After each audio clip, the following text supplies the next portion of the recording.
Hey guys, it's Brent Boyer from Adam again. So let's talk divorce. I want to talk today about something that's been coming up here on and off with clients and with people that call in looking for advice.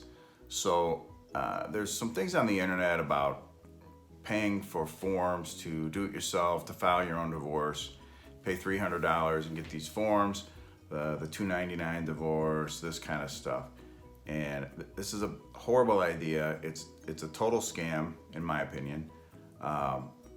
The forms that you're buying online, you can get for free. So give us a call if you got questions about that part. We can walk you through it. We don't recommend doing it yourself. You know, there's a phrase that says, don't do yourself in by doing it yourself. But at least start by getting advice from a divorce attorney. As a starting point, I hate to see people getting scammed. I don't like the idea of that they're paying for these forms, a complaint for divorce. If there's kids, there's judgment information form, there's court orders, there's UCSO, there's all these other things, basically forms. They're available online for free. So it's not something that you should be paying for. And the other confusion that's coming up with all this is then people think that they're filing for divorce, or they're saying, well, let's file for divorce online. Okay, at least as of this point, you know, this video is March of 2020. As of March 2020, there's no filing for divorce online, not in Michigan.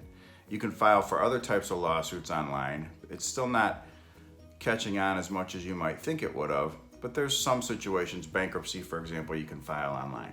But at this point, there's no filing a divorce case online. So you can get the forms online.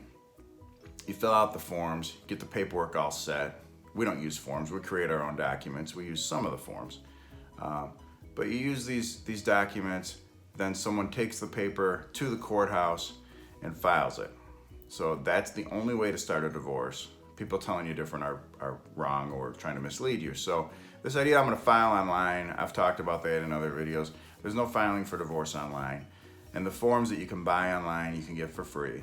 So there's no point to any of this, and it's just disappointing. By the time people have called us, they've already spent $300 that they could have put towards a divorce case, could have put towards some actual advice from a real divorce attorney, instead of this just total nonsense with paying for forms online. So I thought you should be aware of that. Thanks for listening, and please like and subscribe to the video. And of course, any questions, feel free to contact me. Thanks.